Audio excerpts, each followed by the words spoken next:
Thank you for being on today's panel. Will each of you please tell us about your experience working with Job 1? I would love to. As Rebecca said, Colonial Gardens has been working alongside Job 1 for about 7 years now. It was a program that was in place whenever I came into Colonial Gardens 4 years ago. And it has been such a treat for me to be able to pick up that program and work with Job 1 to create these opportunities. If you have not been to Colonial Gardens, we have so many opportunities, from our farm working with animals or fruit to our greenhouse to being inside of our retail store where the summer work experience, people get to interact with our customers. And through that, creating these opportunities for the kids to have their first work experience and really experience a diverse opportunity of what working with green material looks like has been incredibly rewarding over the years. Yeah, so I'm fortunate enough to work in a place where we're around a sport and baseball, and it brings a lot of joy to a lot of people. So having the opportunity to share this with these kids has been incredible. Sometimes I think I take it for granted being there day in, day out, but from that first day they show up and they see the field and the smile that it puts on their face. It's so refreshing, and it's a privilege to be able to provide that for people. And these kids. So I oversee ballpark services, so it's kind of the day-to-day maintenance and operations and the janitorial staffs and the cleanliness of the ballpark. So with the amount of games we play, there's a lot of day in, day out things that have to be done every day. And so the kids actually played a huge part in helping me out, sending them out to every single level of the stadium, helping me get things presentable and ready for fans each day. It was so cool to see. It was a win-win because I got so much help from them. They took a lot off my plate, actually. And come the second, third day, we meet up every day to start the shift, and I kind of go through a few things. By that second or third day, they're like, "Yeah, we know what to do. We're going out there." So, it was impactful for myself as well. So it was a tremendous privilege. So at the zoo, we may also have an advantage of having animals. So even though we don't work directly with animals, I don't work directly with animals, you always had the opportunity to go out and see everything around you. And like Rebecca said, this is our 4th year that we've worked with the Job 1 program. It's been a great 4 years for us. We really appreciate, as you may know, the summer can get busy for us, so we really appreciate the additional help.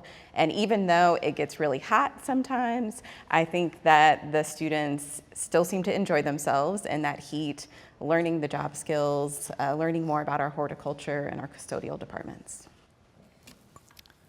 All right, well, I've realized I need to bring animals and a sports team to a bank to make it more interesting.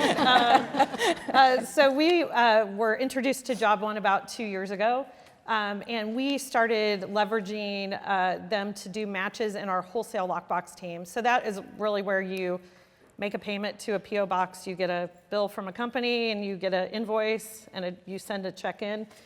Again, really exciting stuff comparatively. But anyway, so we wanted to partner with them of people learning those skills and processing. So they came on site. They were able to really look at what a day looked like for this person, so they would understand what was it's easy to write a job description, but did that really describe what they would be doing every day? So it's been a good partnership to understand how we can make improvements throughout the past 2 years as we've employed people and made them successful within our organization. What does disability inclusion mean to your organization? With our organization, I think it's really important to note that we get to work in a place that's really relaxing and amazing and fun, but also full of hard work. We get to surround ourselves with plants, and that tends to be something that is really healing to a person's soul and a person's being. And for us, we open the door for everybody to come in, no matter the ability, and we love having that opportunity for anybody to not only work with us or come into our doors, but work with us and enjoy and have that, because everybody can play a part in kind of helping us create a unique customer experience as well as a unique experience with our plants and our animals as well. Yeah, I'd probably echo some of that. I mean, the joys of sports and live entertainment, no bounds. They stop for no one, they're for everybody. And, you know, it means everything, being able to include everyone in the process to provide that to others. You know, it's a day in and day out thing. It's not glorious work that these kids were doing, but it makes the difference. You know, it's the type of stuff that people only notice if it's wrong. And so, you know, I told them that from day one, that, you know, this is stuff that, you know, you don't get recognized for, but it makes the difference in a quality guest experience. And, you know, I told them that you may not see it day to day, but, you know, as a whole, you guys are contributing a lot to what, you know, my department gets the opportunity to do every day. And, you know, our operations department as a whole gets to do every day, you know, hosting people day in and day out. So for us, disability inclusion means equity. So we want to make sure that we're doing what we can to make people successful, looking at what accommodations an individual may need. And as we know, those can vary from person to person, but really in the end, just doing our best to make sure everyone feels welcome and included. Yeah, I would agree with everything they've said, but again, just making people feel like they're a part of the team and that they can be successful.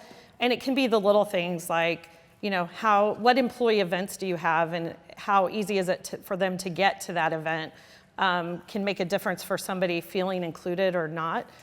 So we really try to look at what can we do as a company, even job descriptions, right? Again, how do you write that to make people feel like I can post for a higher level position and really understand what that looks like?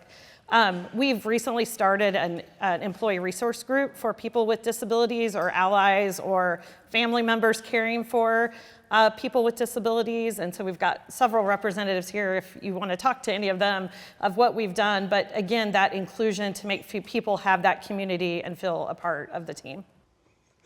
What would you like to share with other businesses who are interested in diversifying their employment base? Oh, goodness. This has been just something that I think we at Colonial Gardens have been able to take unique advantage of this opportunity. With any retail, you find seasonality in what retail looks like. And we have a different curve of what that peak season looks like for most retail operations, where generally you see that peak in the last quarter around the holidays. We see it in spring. And so we have had the opportunity to work in a unique way with Job One, where one of our employees, and I'd like to call her out, she's here today, Laura Melton, has been a true hero in kind of this program. So as she works with us during the spring, during our peak season, as we kind of slow down and then hit the summer where we still have all of this work to do, but not all of the customers coming in quite the way, she's been able to pivot over to be a job coach with Job One. And what that unique thing has done for us is we have a job coach on site, and we've had many great job coaches over the years, but for the past 2 years, Laura has taken this opportunity to really create a unique experience. So she is the job coach who already knows what she's doing within the company and creates huddles and creates opportunities for everybody who's coming in through Job One. And so as a company, what we get is not only that unique experience with her as our job coach, but we get the benefits of having somebody who is working with the kids that operates in such a unique way so that they are communicated to and they understand what's going on. And we reap such a benefit from having this relationship with Job One, so that our work base is taken care of, our chores are done, and the kids are having fun doing it, so much so that we've had several come back year after year, and then when it hits spring and it's our busy season next year, they're gonna come work with us, and they already know what to do, and they are already trained, and it is such a fantastic boon to our company. Yeah, I would agree. I would say to take full advantage of it. I mean, it's true that these students are coming in specifically to Job 1 trying to learn these skills, but they are beyond capable. I mean, they weren't messing around this year. This group was great. Maybe I was just lucky, but I'm telling you, like I similarly had a list of tasks to complete, and come the third or fourth day, I'd check in with them on their break and I'd say, hey, how's it going? They're like, oh yeah, we finished the list. And I was like, oh great. And it got to the point where they were like, well, we had, you added this a couple days ago to our list and we finished the list today. So we went ahead and redid that again and, taking the initiative and, diversifying the workforce, it sounds like it's a big and scary thing to try and accomplish, but like I said, these kids are so capable. I mean, it was so easy, and it again was super beneficial. When their time came to an end at the stadium, that first Monday back, I came in and I was like, well, I guess I got to find some more people to do this. So, they were, in all seriousness, they were great, and it was a lot of benefit both ways, I think. So what we would say to those interested in diversifying their workforce is first look internally, look at your organization and see what voices are not at the table, and also understand what diversity means for your company. Once you've determined that, really looking for organizations such as Job 1, partnering with them who have connections to the community. And then the last recommendation would be to evaluate your hiring practices to make sure they're as unbiased as possible. Yeah, so the one thing I would just add is education for your team, right? I agree. You probably have a diverse workforce already and you might not even know it. A lot of people don't disclose their disability. It's maybe that unhidden or that hidden disability.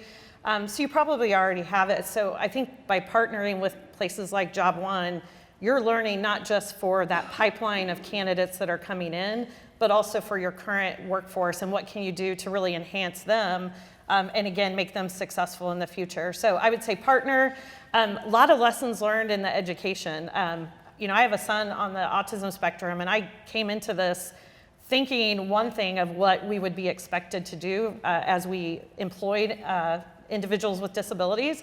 And what I found out, it's really making that match. So it's really this opportunity for you to say, here's what I need. I might need to make a few slight modifications, but here's the candidates we have in our pipeline, and Job 1 is bringing those to the table for you. So it just increases that pipeline, especially today when it's really hard to find candidates. This is a great source of those candidates for you. And so be open-minded. A lot of times it's a very minor modification you might need to make, and they can be very successful.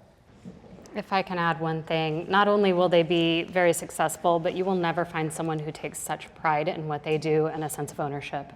Thank you for sharing your thoughts with us. We learned a lot today.